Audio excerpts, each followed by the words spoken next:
it's Reed and welcome back to another tutorial. Today is an awesome video. We're going over 3 different ways to get a peek.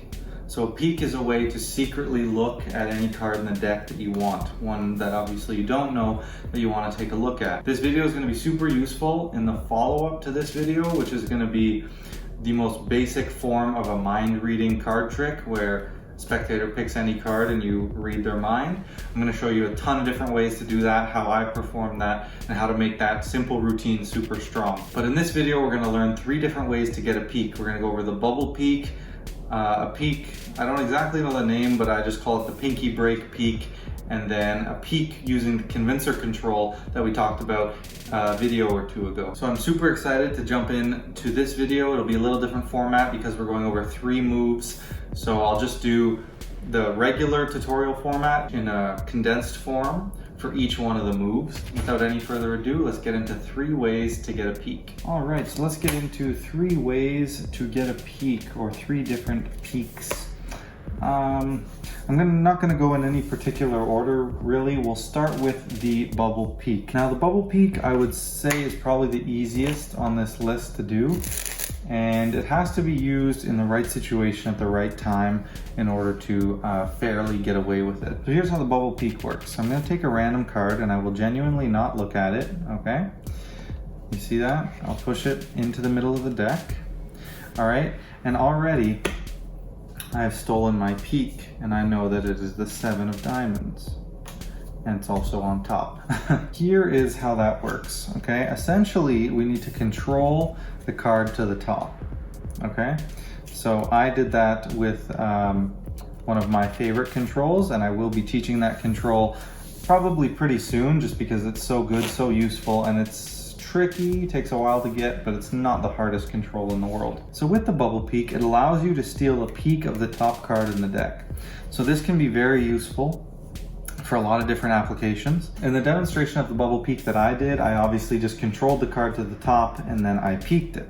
So I won't be going over the control that I used or how to use controls in this video. I'll just be doing the peek specifically. So how that peek worked is, once that card's on top, here's what you need to do. You need to use a bit of wrist kill, okay? Because we need to hide what's happening to the top card. So here's what's happening. I'll come in close. We're holding it in our regular mechanics grip, 3 fingers on the side, 1 across the front, and thumb on the side. Or for this, I guess we're gonna have the thumb on top. So this grip as if we were ready to deal that card, okay? So what we're gonna do is use the index and the thumb in this. So the index must be contacting all the way to the top card, okay? You don't need to put it over top of the deck, but it just needs to be able to contact the top card so that if you were to push the top card, it won't go over that edge, okay? Now what you're doing is you're using this thumb and you're pushing from the corner, and this happens. The card will be pressed against the index and will begin to buckle or bubble. Now if you notice at the right angle, it's a little hard to see on camera, but you can peek and see the pip through that little hole. Now just in case you didn't know, this is the pip, the small indicator that tells you what card it is and what's the suit. That's called the pip. Now it's great because this corner, which is the one that we're bubbling, is where the pip is located. So if we do the bubble, we can easily see the pip of that card, no problem. Now, obviously, if we just go like this, 1, we're not gonna be able to see it, and 2, everyone else will be able to see that we're doing something fishy with the top card. So now when we're ready to bubble, we kill the wrist and then we push over, right? You have to push over enough because you can push over to hide the top card, but then the bubble will still flash. So you have to get the angle, which is a pretty steep wrist kill, I'd say, but it still looks natural. It just looks like you're holding the deck. And that'll allow you to bubble, but also keep it concealed. So the best part is when you're holding the deck in this position, you're concealing the bubble, but also it gives your eyesight the perfect line straight down to that pip. And that's exactly the angle you need to be able to view what that card is. And it's really easy. And it doesn't take much effort or much strain on your eyes. Really, you just kill the wrist, go like this, look down for a split second, and you know exactly what the card is. So here's the thing with the bubble peek. You're gonna need to break eye contact and stare directly at your hands for a second. Now that's one thing that I recommend you pretty much never should do. There's never really a reason you need to look at your hands when you're doing sleight of hand. You should have it to the point where you don't need to look at your hands, basically. And because if you draw attention to your hands, then that's where everyone's attention will be, right? It'll be on your hands. So you definitely never want to look. And that's the problem with the bubble peak. When you, especially if you're having a conversation with someone, if you glance down at your hands for a split second, they are as well, right? And you don't want to draw attention to that. Especially if you're using this in like a mind reading thing where you really shouldn't be looking at the cards at all, right? The fact that you have to glance down is really kind of suspicious. And that's the one reason I don't totally love this peak, but I do use it in a few routines, because if you do the right things, you can definitely get away with it. So here's what you need to do to get away with that glance. Obviously, the glance has to be super quick. Practice, get used to knowing exactly where to look and identifying cards really quickly with a small bubble. Basically, you want to have the wrist killed for a little bit. So you definitely need a bit of patter if you're going to use this in a routine. You know, it could be telling the spectator maybe to visualize that card or really remember it if you're doing a mind reading routine or something like that. And you don't want to go like this. You don't want to have the hand like this and then go like this and look down. If you have the hand ready in this position for a while, this motion won't bring any attention when you tilt the wrist. So just have the wrist killed, do your talking, and make sure you're looking them in the eye, right? Engage them. Then what I like to do is just before I'm ready to get my peak, maybe I'm coming to the end of my patter or whatever, you need to break eye contact. And the thing is, you don't want to stare at them and then go to staring at your hands, because they'll follow. So what you can do is look them in the eye, glance maybe off to the side, which is totally regular. You know, no one stares at someone in the eyes the whole time they're talking. Glance off to the side while continuing to talk. And then instead of going back to eye contact, you know what, maybe I'll show what I'm talking about with my eyes here. So if you have the deck, I'll hold it up a little higher, but it'd probably be down here. But let's say I have it down in this wrist kill position, right? So I'm looking at the camera, I'm talking to you, I'm using some patter, whatever, you know, we're chatting, talking about the cards, whatever my whole patter situation is. And there I've stolen the peak.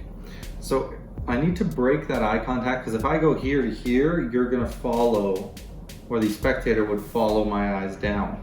But if I am staring at their eyes and I look away for a second, you know, they may follow my eyes a little bit, but then they're gonna realize I'm just staring off into the distance. But the point is, they won't be locked on following my eyes. So I break it for a slight second to break the eye contact.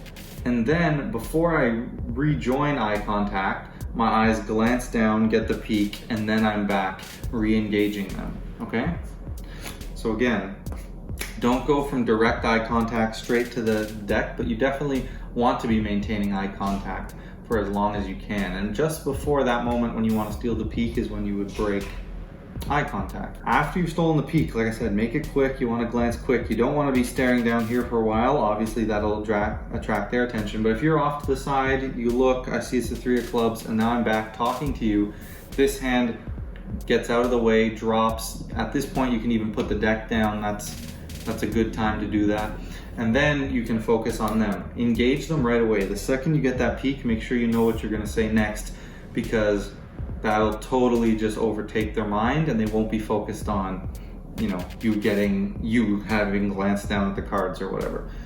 So it's definitely something you gotta work into your routine, into the patter when you're gonna steal that peak, because you don't want their eyes following yours. Another thing that you should keep in mind is a subtlety when you're doing the bubble peak. Use a control where their card totally fairly looks like it's going into the middle, right? So I use this control a lot when I'm doing the bubble peak, right? And their card goes in the middle, and now we're ready to go. I'm in the position to peek that card. You don't particularly want to use a control where you put their card in and then there's a bunch of shuffles, because like I said in another video, when you do those shuffles, that could be the moment when you move the card to the top or the bottom. We want there to be no question in their mind that their card is in the middle of the deck. So if you want to find a control that literally goes like that, and now their card's on top, okay? There are several controls to do that. I will be teaching a couple good ones that you can do that. And really, I personally think that's what the best controls should be. You know, it just looks like the card's going into the middle. There's no shuffling, no weird movements, nothing. Because then there's no question in their mind the card's in the middle. If you start doing weird shuffles, you could have brought that card to wherever. So now, when they're convinced the card's in the middle and you get that peek, even if they see you stare directly down, even if they see you do the bubble and look at that top card, I mean, what does it matter in their mind? Because they're so convinced their card is in the middle. Make sure when you use the bubble peek that they're convinced that their card is in the middle through whatever control that you end up using. All right, so the next peek is the pinky break peek. That's what I call it. I don't know exactly the name of it, but essentially, here's how that looks, okay? All right, so we tell the spectator when to stop. All right, they stop right there. I genuinely will not look at this card. All right, and we'll lose it somewhere into the middle. Now I'll give you the deck to shuffle, and in that moment, I have stolen the peek, and I know that it is the 10 of spades. So here's how that peek works. Essentially, we're getting a pinky break underneath their card, and then as we hand the deck for them to shuffle, we're splitting, you can see like this, split the two packets, all right? And that creates a step with their card being exposed. And now you do that in a turning your hand motion, and it just looks like you're giving them the pack, and it's a little messy, and you've totally angled the deck right towards your eye line, so now you can see exactly what that card is. So again, there's some subtleties with this, but I'll show you the basic mechanics. So I would use this probably with the dribble, that method of having a card selected. It just, to me, flows really nicely and probably flows the best. I guess there's nothing wrong with doing it with the riffle either, but a spread, I mean, it does work. If you have them pick, and then you kind of have them say stop with a dribble as a replacement method, that works as well. Now the thing is, it's a little harder with a replacement because at this point, right, if they pick this card and they put it here, my pinky break is on top of their card, and I need it to be underneath because I'm gonna peek the king of diamonds right now, which obviously is no good. So all you do is you do the push off pinky break, right, that we've talked about in the pinky break video. So you push off, you get the pinky break underneath their card, and now you can literally drop this on like a regular dribble, and you have the pinky break where you need. I typically will just do a dribble, they say stop, and then this is one of the situations where I'll just use this card to show them, because usually I use this peek only in like mind reading type things, so this is totally a good way to give a peek because it's really quick, and there's no way that I can see the card when I go like this, right? If they pick a card and they look at it, you know, there's more opportunity for me to have looked at that card. But if we're doing a mind reading thing and I just want them to glance at the card quick and make sure no one else sees it, it's good to just go like that really quick, right? And show them that way. So I'll dribble, they'll call stop, they'll see that card right there, and I'll continue to dribble slightly off the deck so that when I close it, I can get a pinky break right underneath that card. And now here's what we do, okay? We push with the index and middle finger the pack that is on top of the break over, okay? So we just clear the thumb out of the way and we push it off to the left, okay? It's literally like that.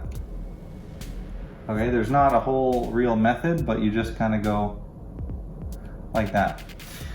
You need to cover that motion, so what you do is you kind of turn your wrist like you're doing a wrist kill as you're pushing over in one motion, okay? So it goes like that. And this is in the action of you talking to them, looking them in the eye, and saying, all right, you shuffle now, right? That's usually what I say. And this is a great moment to give them the deck to shuffle. So say, all right, you shuffle. And if you look, I've created that step by doing that, okay? So I'll reset here. So I go, all right, you shuffle, okay? So now I have this weird position, and I'm gonna readjust my grip by pushing the thumb on the bottom and then pinching it between these fingers. So now I'm holding the deck in kind of this weird position like this, and that's how I'm handing it to them. Little do they know, on this side, my view, there's a one step in the deck, and the one index that I see is their card, the 9 of hearts, okay? So if I do that again, 9 of hearts, here we go, boom. And see even how the deck kind of fell like that? That's totally fine. It just makes it look like more of a mess. And now if we look at my side, again, there's a step, the 9 of hearts. Sometimes you'll get a few more little steps, but it's always gonna be the first major step that's their card. That's just how the physics of this works as you do it like that. So I think I should go over that mechanics again. So we're pushing over with the these index and ring finger, or middle and ring finger, I should say. Okay, push over. We've created our step, as you can see underneath, and now we're doing that as we turn the wrist, and then our thumb comes on the face of the cards, pushes them down so we can re-grip between the fingers as we hand out. So at full speed, it just looks like that. Okay, I'll show you from this angle what it looks like from our angle. All right, so let's imagine the 9 of hearts again. All right, so as I come from here to hand it out, 8 of diamonds, right, 4 of clubs this time. As I come from here to hand it out, and then I come down like this. So you don't want to stay in this position where the card is the faces of the cards are staring in your face for long. Again, it's a quick glance. So you quickly glance that 9 of hearts as the wrist is turning. You see it, and then you keep turning so the faces are hidden from you. If you stop on this moment where the faces are staring you right in the eyes, that would be fishy. So you literally just want to do it in one continuous motion. I've seen it, and I hand it out. Now it doesn't have to be fast, it just has to be continuous, right? Just like that. So boom, boom, boom, and I'm handing you the deck, and I'm seeing that peak. So this is my favorite peak by far out of any peak. Again, I don't use peaks much, but this is really a great way to peek a card. It looks very natural. There's a very good justification for them to shuffle, once you get the peek as you're handing them the deck. So there's nothing really fishy about it at all. They shuffle afterwards, so you're totally set on all levels, really. It's just a great peek. A few subtleties, like I said, make sure this is fluid, continuous, and a little thing that helps is when you're handing it out, don't hand the deck out like low, where you have to stare down at the cards. Hand the deck out, I'll bend down a bit, but if you hand the deck out at eye level, then you're literally just keeping basically that eye contact with them if they're in front of you. And as you hand out the deck, it just happens to get in the way of your guys' eyesight, and you also get the peek as you hand it out to them. So hand out the deck at a higher level rather than down low, so you have to kind of glance down at the cards. With this and all the peaks, the body language, it needs to be smooth, natural, and unsuspecting. Get your peaks always in an off moment when they least expect it. In the middle of some patter is a good time to do it. Coming to the end of some patter, but not at a moment when something important is happening. Do it in an off moment. So always structure your tricks that way when you're going to get the peak. Like I said, make sure you have good patter to use, and you know what you're going to be saying before you get into that situation, so there's not just awkward silence. You need to distract them with your voice just as much as with your hands, so that you can successfully get these peaks. So the last peak is basically using the convincer control, which we talked about in one of the last videos. A fantastic control, and you can also use it to get a peak. It's a very strong way to get a peak. So what you're going to do, we're going to do the convincer control, right? They're going to touch a card, we're going to show them that card, and then we'll take the card and we'll push it into the middle, okay? And we know it's a 5 of diamonds. So obviously it's easy. We just look at the bottom card, right? The reason this works is because with the convincer control, it's such a convincing control that their card goes right into the middle of the deck that glancing at the bottom card doesn't raise any suspicion whatsoever. Now, of course, we don't want to make it obvious we're looking at the bottom card, but even if we were to be caught, it's not a big deal, because in their mind, there's no question their card went into the middle. And that's kind of what I'm talking about with controls. It's so fair right? Even me doing it slowly, it's so fair that there's no question in your mind that your card's in the middle. And I don't go do some weird shuffling after, I don't do anything, right? All I do is go and put the deck down. So the best time I like to peek is I just kind of bring the deck like up higher again. Don't keep it too low because then you have to stare down at it. I bring it up higher and I either hand it out to them for a shuffle, which I will admit is risky because a lot of people shuffle open face and they might see their cards on the bottom. Most of the time with this, I will just tilt the deck forward, glance, and as I go to put it down on the table. Really, that's the best way, I would say. So you do the convince or control, and then you just put the deck down like that. That never really raises too much suspicion, but this is a really great way to get a peek. And now if their card's on the bottom, you can just do a swing cut to put it back in the middle if you're done with it, and then give it to them to shuffle, or all kinds of different things you can do from here. But that's just a really simple control. Again, there's not much for me to teach because you're just doing the convince or control and then getting a peek with it.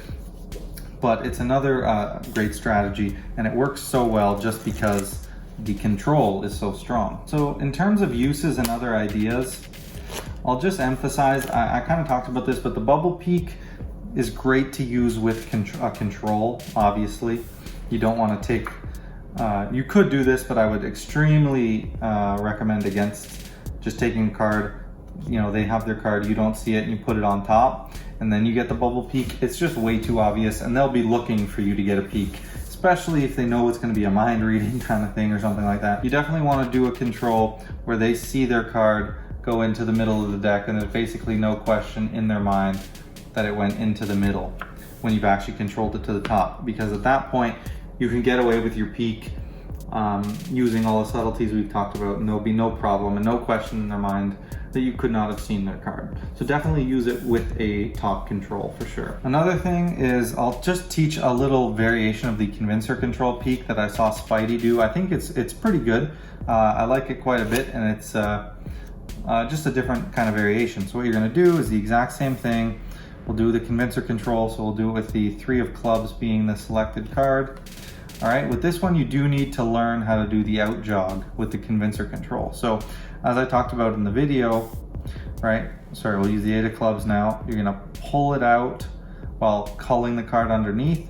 Once the card underneath clears the second card, you can kick that card forward and not worry about flashing. So you kick that card forward, you replace their card underneath, and now you're in this position. And then what you're gonna do is you're gonna take out the bottom pack to push that card in. So obviously you need a justification for doing that, and his is, oh, I don't even wanna look at the card, I don't even wanna touch it, so I'll just tap it in with the bottom pack.